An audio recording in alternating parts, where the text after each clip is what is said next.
everybody. Welcome to the inaugural episode of Miles in the Mitten Podcast, a podcast aimed to share the stories of runners, at all levels from around the state of Michigan. I'm Ryan Squanda with Colin Riley. This is a new podcast we kind of threw around. We've been tossing around the idea for a couple months here. Me and Colin went to Michigan State together. So as running on the club and everything, we're both, I have a journalism background, trying to be an English teacher now. So Colin's doing that too.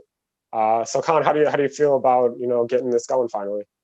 I am very excited. We're sitting here on New Year's Eve, 2020.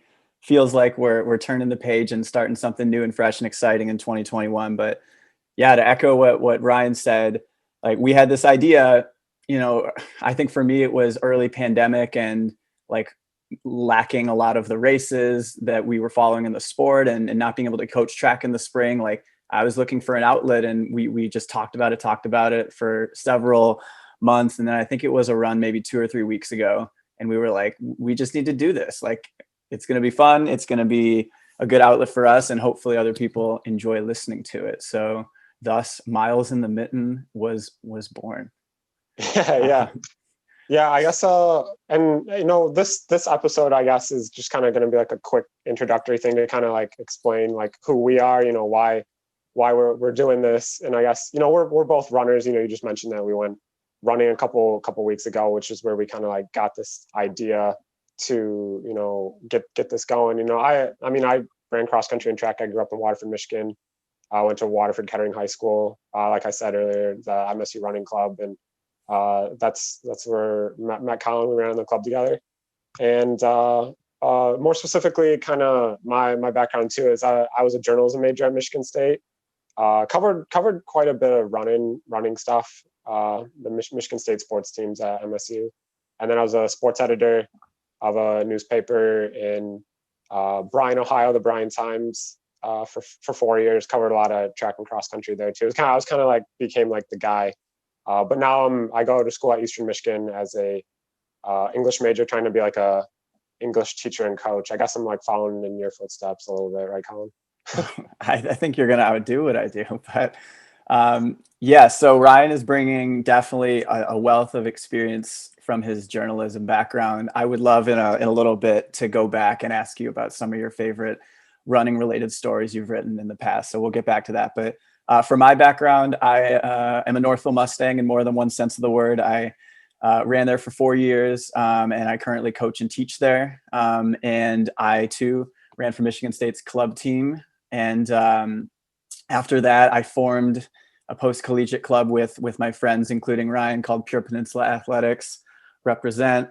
And that's what I've been doing, I think, since 2015, just trying to find other competitive outlets. I'm kind of focusing on the marathon and half marathon now.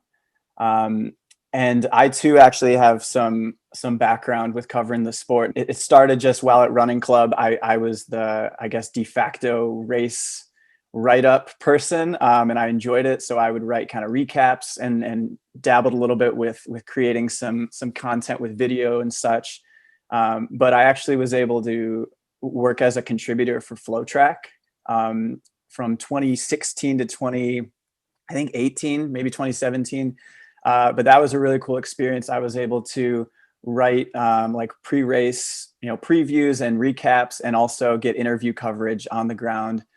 I covered Big Ten cross country, Big Ten track championships, D1 cross country, D2 track nats, the Great Lakes regional meet a couple times, and then the Mayo and Alex Wilson invites at Notre Dame. So I actually had a lot of fun for a couple of years there, but I think this is just a cool way. I personally have loved the podcast medium for taking in running news. I think I must listen to 10 or 12 regularly, and I'm curious how we pan out at it, but I think it's I think it's going to be fun. I mean, it's just talking running, right?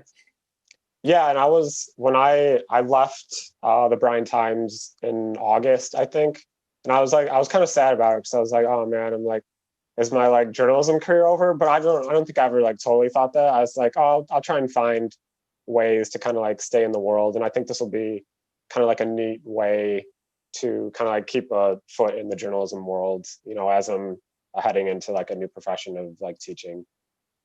100%. So let me go back to that question I had for you. You had a couple of really awesome articles on the Michigan State track and cross country teams when we were still in college, when you were at the State News. So could you reflect on one or two of those specifically, and maybe how maybe that experience is going to carry over to our podcast?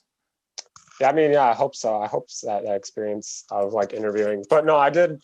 I guess when I started working at the State News, I guess probably some of my first breakout stories maybe were about like the running cross country track teams. I wrote a story. It was like, I don't know if you remember, but it was like polar vortex season. It was like it was super cold outside, and I remember like running through the cold, and I would see like the MSU athletes running through the cold. So I wrote just like an article about like collegiate athletes running all these miles in like the frigid conditions. I did like a big feature on Leah O'Connor back in the day when she was a national champion in the indoor mile. Jim Bibbs, I don't know if you remember that one. The longtime Michigan State track coach, who was the first ever Black coach in the Big Ten. And then at the Bryan Times, I covered a little bit of everything. And I mean, since I like running, I basically just kind of like took all of the running stories. I was kind of selfish, I guess, in that sense. Hey, you had the background. No, that's super cool. And Leah O'Connor, still running for On Athletics Club. I think that's really awesome that you were able to interview her. Had she been national champion yet in the steeplechase, or was that before? Yeah. Her junior year, she won the national title. Okay. And so then the indoor title her senior year, and then their team. That's awesome. That year.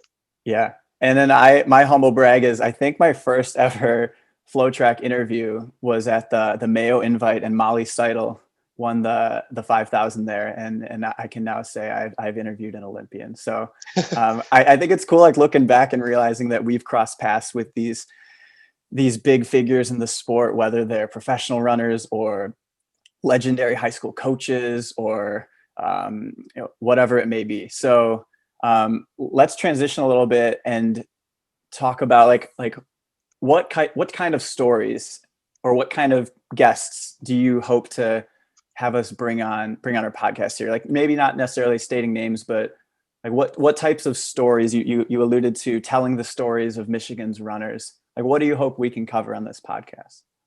Yeah, I mean, we talked about it a lot that one day. There's just like runners of like all levels that have stories that can be told within like the running culture, I guess, like even in the state of Michigan. And I think it's interesting, that sub-elite people have interesting stories. People going to like the Olympic trials who maybe aren't household names or anything, or just stuff like that. Or I mean, we can interview all levels of stuff. High schoolers,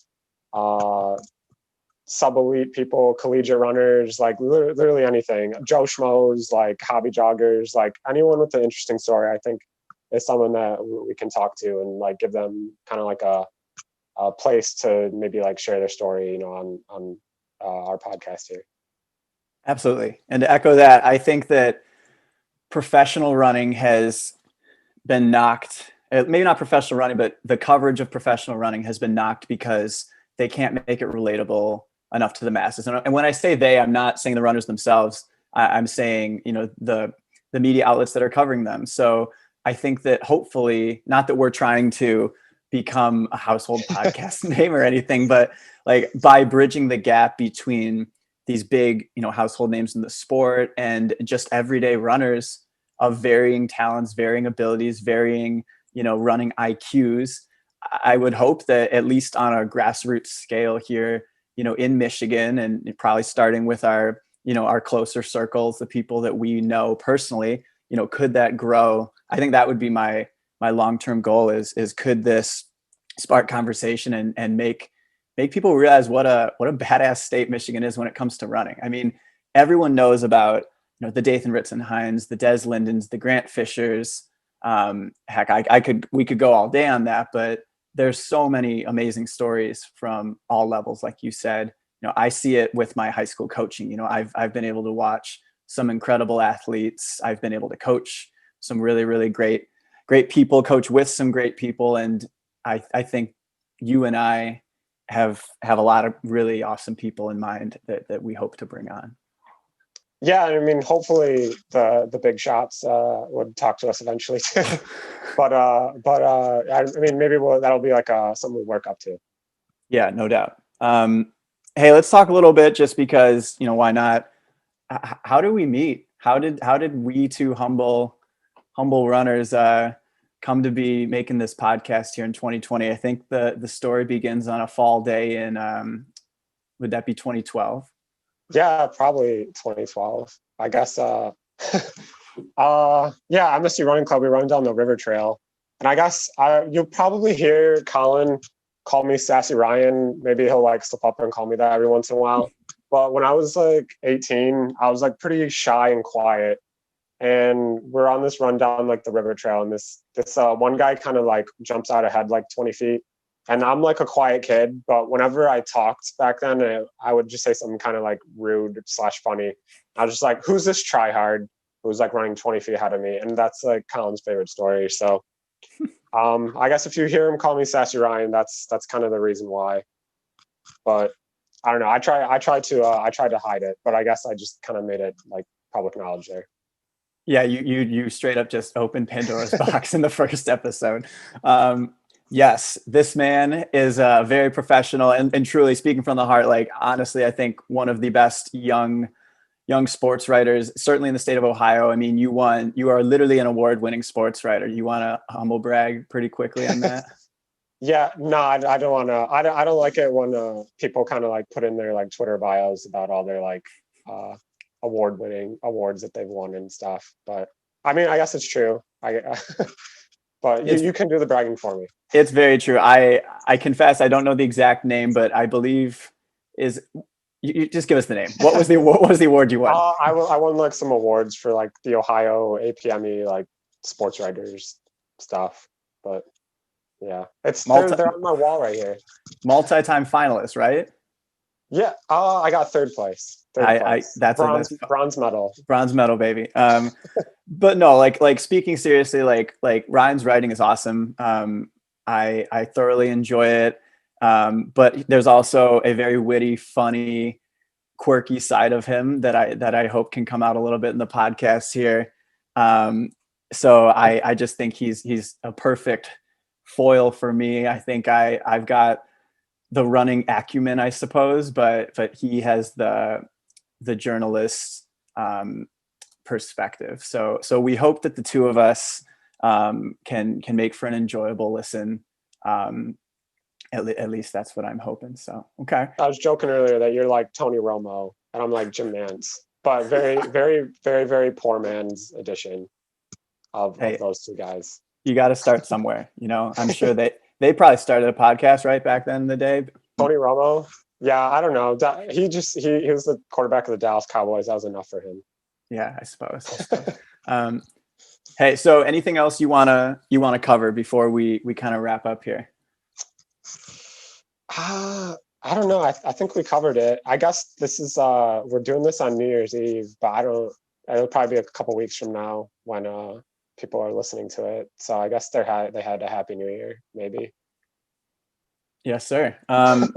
So yeah, and we're only half a mile apart from each other right now. We're both in the fine city limits of Ann Arbor, and trying to be responsible and do this safely. So that's why we're here on Zoom. Maybe one day we can, when we upgrade, we'll be in person, and maybe we'll have a fancy little podcast mic or something in between us. Who knows? Yeah, I think I look out like my bedroom window here, and I can absolutely see like the street that you live on.